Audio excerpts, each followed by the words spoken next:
Hi there. I'm Dan McGarvey, an Associate Professor of Environmental Studies here at Virginia Commonwealth University. Today I'm going to tell you a bit about my research on body size scaling within streams and rivers. Specifically, I'm going to tell you about the size spectrum. I'll start with a quick story about West Virginia streams. My first funded project as a college professor was a field study of minimally impacted streams in the southern coalfields of West Virginia. The goal was to estimate the biomass and production or annual growth of local fishes and invertebrates, then compare these values to some more iconic, intensively studied streams, and hopefully make a statement on behalf of West Virginia streams. The particular stream shown here is Slaunch Fork.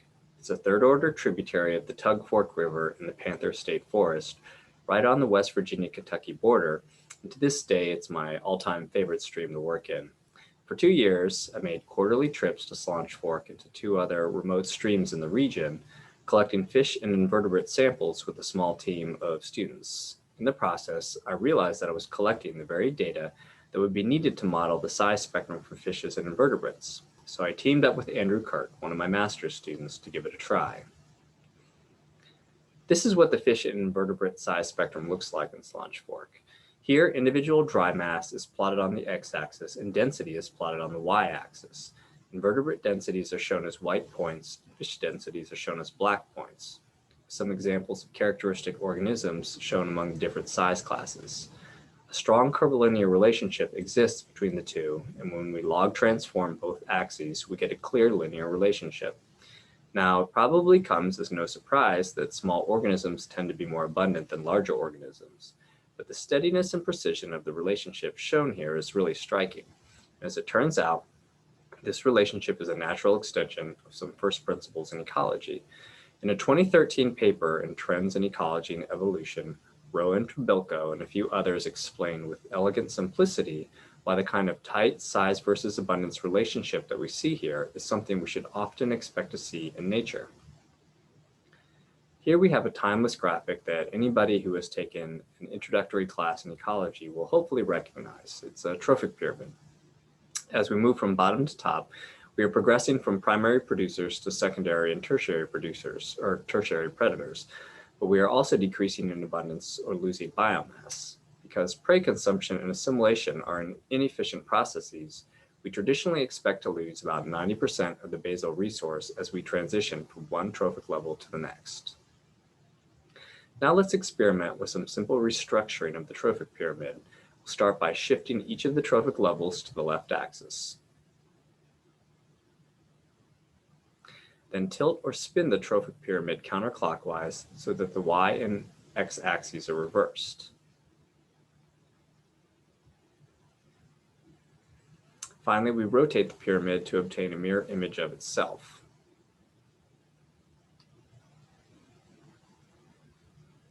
Now we can see and therefore model the curvilinear relationship between body size and abundance. When we log transform each axis, we change the curvilinear relationship to a linear one. At this point, there are two fundamentally different approaches to size versus abundance models that are often conflated when they shouldn't be.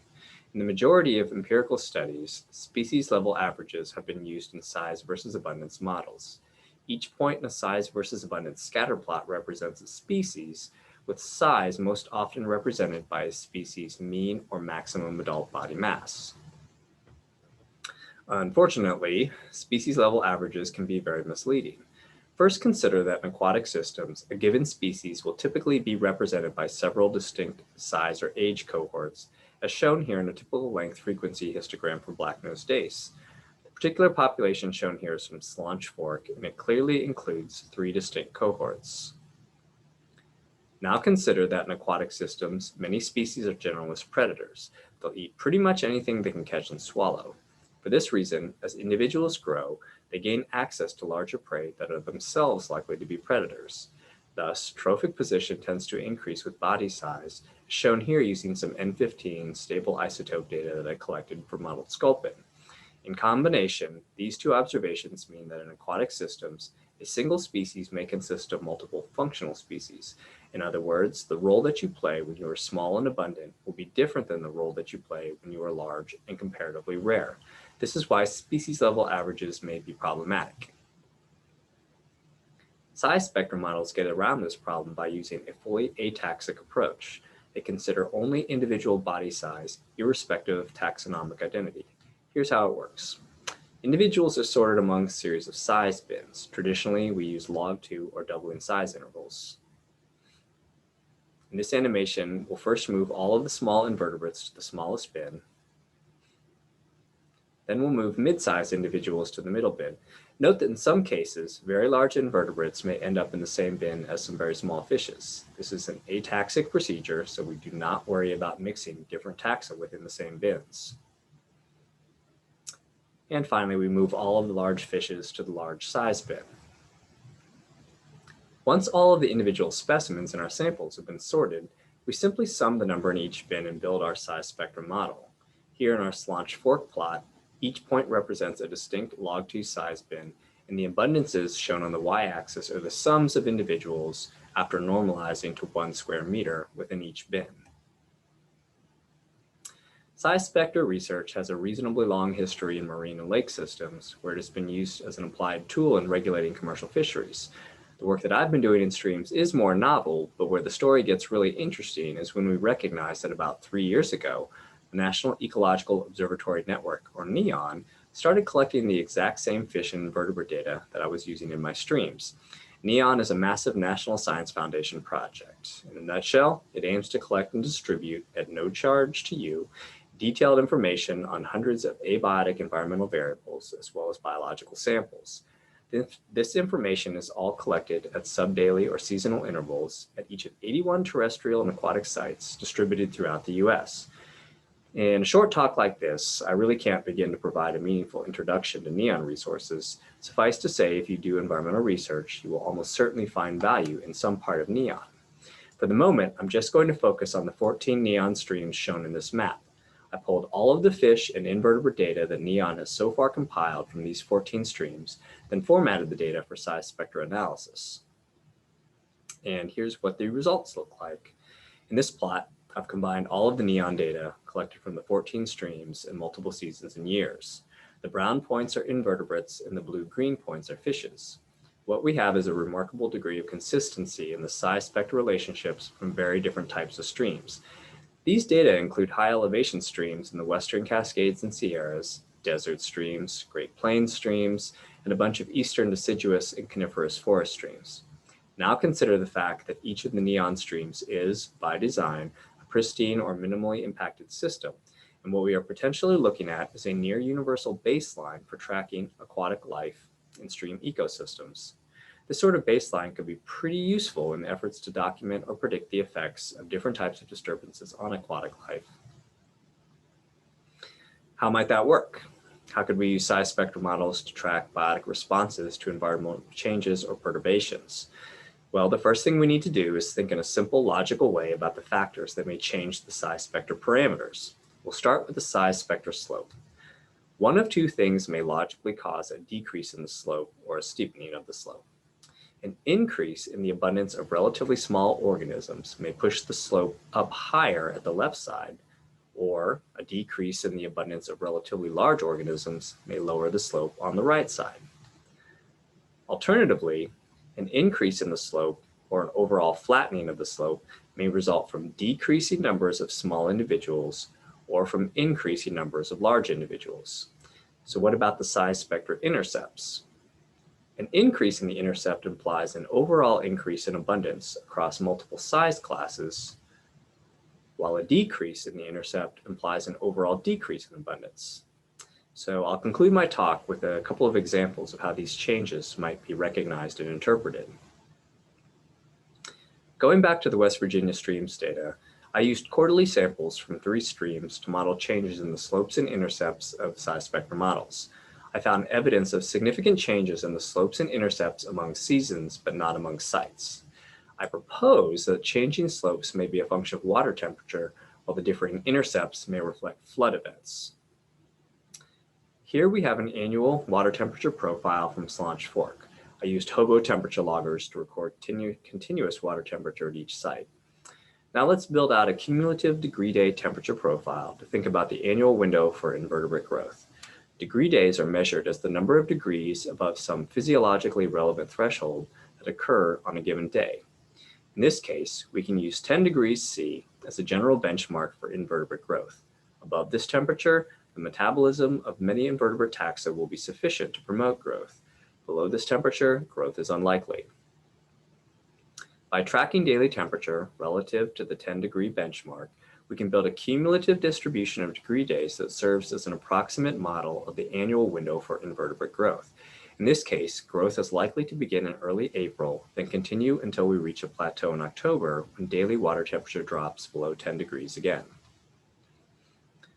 Following the same logic, we could apply a benchmark for fish growth. 14 degrees is a reasonable estimate based on lab studies of fish physiology. We could then build a second cumulative distribution, this time for fish degree days. Finally, we can plot the 4 seasonal samples that were collected in Slaunch Fork. We know from the table that I showed, comparing the seasonal size spectra slopes, that between March and May, the slopes decreased. This is consistent with the hypothesis that a decreasing slope is driven by a proportional increase in the abundance of small individuals because the window for growth was open much longer for the smaller inverts than for the larger fish.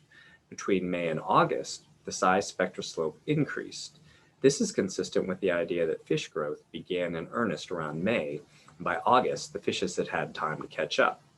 Then between August and October, the growth window for both inverts and fishes ended. Accordingly, there was no significant change in the size spectra slopes between these 2 sampling events. Now let's think about how disturbance events might influence size spectra intercepts. Here we have 100+ years of annual flow data shown for Panther Creek, collected at a gauging station about 5 kilometers downstream of Slaunch Fork. The blue area is the interannual spread in daily flow average. The white line is the mean average across those 100 years. Now we have the daily hydrograph for one of the years I was conducting fieldwork, shown as the black line. As you can see, it was an exceptionally wet year with several flood events that became the 100-year event for that day. What might the effect be on the size spectra intercepts? When we superimpose the 4 sampling events, we see that a significant increase in the intercept occurred between March and May. Overall, both inverts and fishes became more abundant between March and May. You'll note that one conspicuous high flow event did occur in the same time interval, but it's more interesting to note that between March and December of the prior year, anything living in Slaunch Fork was exposed to 3 massive flood events that dwarfed the April spate. Thus, a logical hypothesis is that the increasing intercepts between March and May is a reflection of invert and fish abundances recovering from artificially depressed numbers following the recent winter floods. By the same logic, an observed decrease in the size spectra intercepts between May and August may be due to a historic flood in mid-June. The scouring effect is likely to have diminished abundances of both inverts and fishes. Then between August and October, when the hydrograph finally settled down, we observed no change in the size spectra intercepts. At the moment, the empirical database is much too small to argue any of these points in a definitive manner, but I'm pretty excited by some of the preliminary results and I'm making some progress, particularly with the availability of the NEON data on some more robust tests. If you're interested in applying or learning more about this type of approach, there are 4 references that I'd recommend starting with. The first reference is a detailed methods paper on how to repeat this process. The second reference includes the West Virginia results that I shared here. And the latter references are 2 of the classic papers that provide complete historical context on size spectra analysis. I would like to thank the funding sources that supported this work, including the National Science Foundation and the Epley Foundation for Scientific Research. I'd also like to thank some of the students who helped me with the fieldwork and data analysis. And of course, I would like to thank you for your attention. I think we have a few minutes left for questions from anybody who's interested. Thanks.